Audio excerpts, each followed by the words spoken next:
Did you work while you were in college? When I began college at Troy University, which was at that time called Troy State College, I entered with a music department scholarship centered around collegiate singers and Sound of the South band activities. My home church in Montgomery hired me to direct the choir with several duties on Wednesday evenings and Sunday services. The whopping salary was $25 per week. It wasn't long before Dad pointed out that 2 road trips from Troy to Montgomery each week, as well as the time required to drive round trip, quickly consumed the entire salary, not to mention wear and tear on the car. He offered to pay me the amount of salary not to make the weekly trips.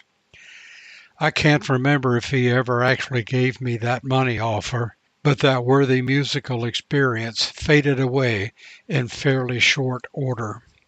Entering my junior year at Troy, financial demands grew rather sharply, and sources of income were sought. Fortunately, my scholarship continued, which covered tuition from quarter to quarter. Participation in music activities continued on campus. Moving out of the college dorm into an apartment and covering all living expenses required commitment to 2 part-time jobs, in addition to taking an average of 21 quarter hours each term.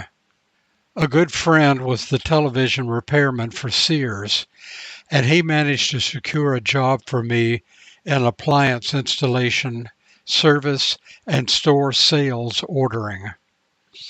The computer age had arrived in its most infant stage, and the Troy Sears store began to shift from piles of paper order sheets to a master order form typed onto paper with special magnetic ink. Since I was the bright college boy, I was assigned to head up the ordering transition. Each afternoon I would arrive at Sears, run any deliveries and installations, and then return to the corner of the warehouse where the special typewriter was situated. For several weeks I sat with the computer typewriter at one hand and the instruction manual with all the codes and special symbols in the other hand. It was hunt and peck day after day. The delivery guys would come through the warehouse and harass me with witty lines such as, "Quick, get the fire extinguisher. The typewriter is overheating."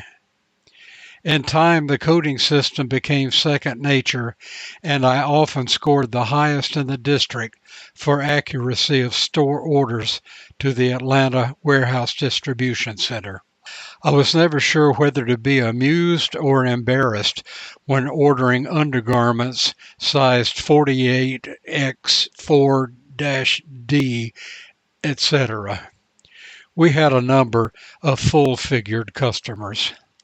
My other part-time job was created when this ambitious young music student approached the principal of Charles Henderson High School with a proposition to become their new choral director.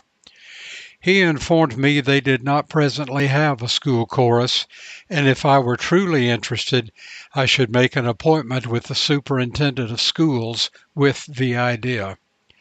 I went that very afternoon to meet with the superintendent.